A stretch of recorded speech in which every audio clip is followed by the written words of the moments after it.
Hello সবাইকে, কেমন আছো তোমরা সবাই? আশা করছি তোমরা ভীষণ ভালো আছো। আমিও কিন্তু বেশ আছি। চলো আজকে সকাল সকাল ব্লগটা স্টার্ট করে দিয়েছি। রবিবারের দিন, রবিবারের সকালটা তোমাদের সাথে শেয়ার করব। তাহলে চলো বেশি কথা না বাড়িয়ে সোজাসুজি ব্লগে চলে যাওয়া যাক। চলো তাহলে শুরু করি।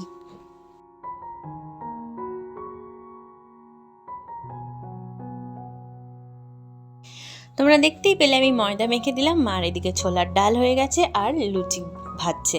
তো লুচি আর ছোলার ডাল নিয়ে বসে পড়েছি। সবার মোটামুটি খাওয়া হয়ে গেছে, আমি আর মা বাকি। চলো চলো মা আর আমি মিলে খাওয়াটা শুরু করে দিই। তারপরে গেছে ভূমির বাবা হচ্ছে বাজার আনতে। বাজার আনলে তোমাদের সাথে শেয়ার করব কি কি বাজার এনেছে। আর মামামা এখনও ঘুমাচ্ছে, তো আমার খাওয়া হয়ে গেলে যদি ওঠে তাহলে খুবই ভালো, নাহলে আমার খেতে খেতে একটু দেরিই হয়ে যায়। তো যাক, ও ঘুমাচ্ছে যখন আমি পাটাপাট খেয়েই নিই।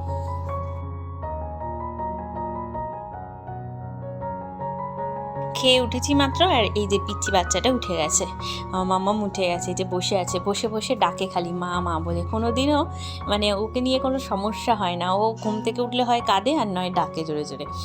তো ভালোই হয়েছে, ও উঠে গেল। আর আমার ননদ চলে এসছে, এবার বিছানাপাটি গোছাচ্ছে।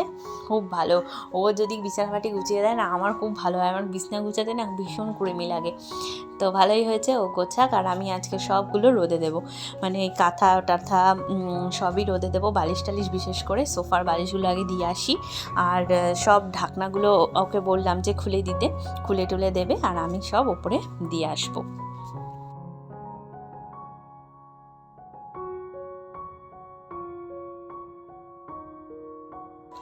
ও গোছাতে লাগলো, এবার আমি একে একে সব ওপরে দিয়ে আসি।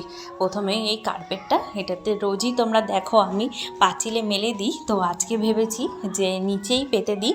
একই কথা, গরম হয়েই থাকবে। আর প্রথমে সোফার বালিশগুলো দিয়ে দিলাম, তারপরে নিচ থেকে আমার বালিশ, মাথার বালিশগুলো নিয়ে এসেও দিয়ে দিলাম। সবই আজকে রোদে দেবো ভেবেছি, কারণ সপ্তাহে একদিন করে একটু রোদ না খাওয়ালে শীতে না কেমন একটা ঠান্ডা ঠান্ডা হয়ে থাকে, ভালো লাগে না। তার জন্যই সব কিছু আজকে রোদে দিয়ে দিলাম।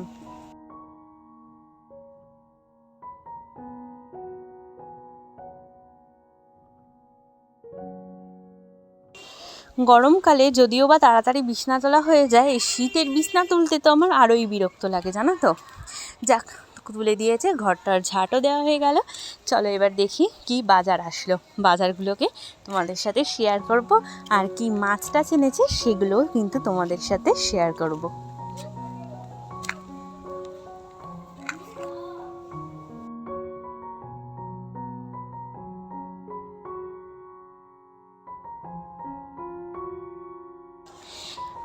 আমার ননদের সাথে সম্পর্কটা কিন্তু অনেকখানি আলাদা, জানো তো। বিয়ের আগে ও খালি ভয় পেত যে কি হবে, আমি ওর সাথে মানিয়ে গুছিয়ে নিয়ে থাকতে পারবো কি না। কারণ ও তো সবসময় আমাদের বাড়িতেই থাকবে আর কি, ওর মানে বিয়ে টিয়ে হবে না, কারণ ও একটু অসুস্থ। তো তার জন্যই। আর ও যেহেতু সবসময় আমার সাথেই থাকবে, তার জন্য ও প্রথম থেকেই খুব চিন্তা করতো যে বৌদি কেমন হবে।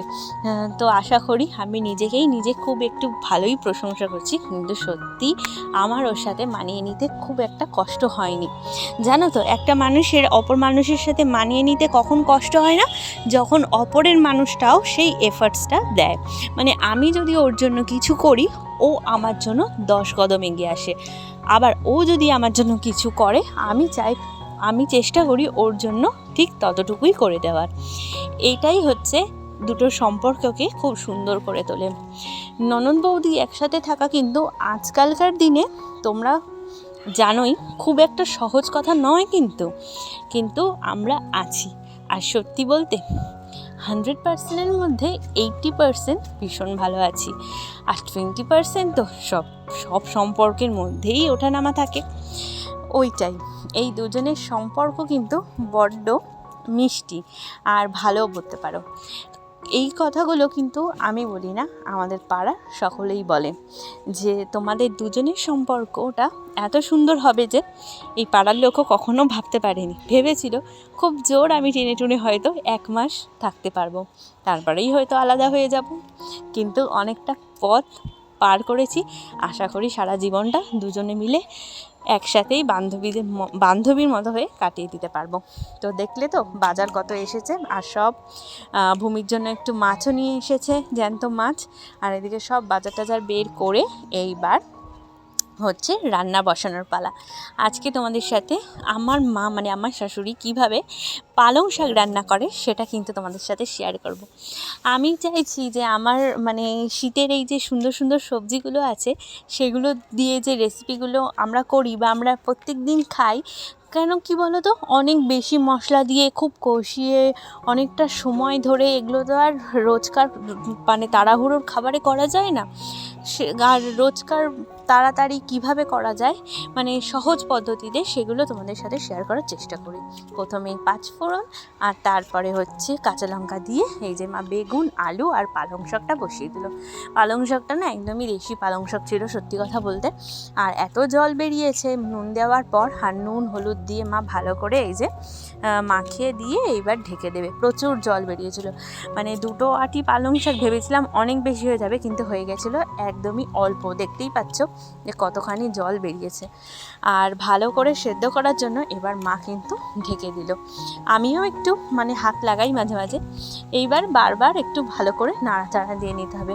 পালং শাকে তো সেরকম একটা মশলার প্রয়োজন হয় না, পরিমাণ মতো নুন পরিমাণ মতো হলুদ দিলেই কিন্তু লাগে, স্বাদে বেশ লাগে। আর তার সাথে কিন্তু বড়ি দিতেও ভুলবে না, একটুখানি বড়ি কিন্তু ভেজে লাস্টে দিয়ে দিলে কিন্তু স্বাদটা আরও সুন্দর হয়ে যায়। এদিকে একটু চিনি দিয়ে নিয়ে ভালো করে এই যে ময়ম দিয়ে ভালো করে মাখিয়ে নিলেই কিন্তু পালং শাক একেবারেই রেডি। খেতে কিন্তু দুর্দান্ত হয়েছিল। অর্ধেক ভাতটাই পালং শাক দিয়ে খেয়ে নিয়েছি।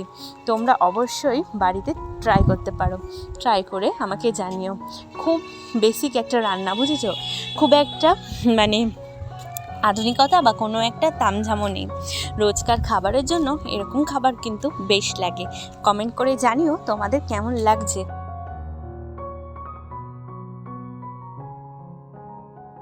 পালং শাক একবারেই রেডি। যদি ভালো লাগে অবশ্যই লাইক শেয়ার কমেন্ট করতে ভুলো না। ভালো লাগলে অবশ্যই একটা লাইক করো। তোমরা ভালো থেকো, সুস্থ থেকো। অন্য একটা ব্লগে খুব তাড়াতাড়ি দেখা হচ্ছে। তোমরা ভালো থেকো, সুস্থ থেকো। অন্য একটা ব্লগে খুব তাড়াতাড়ি দেখা হচ্ছে। Bye bye.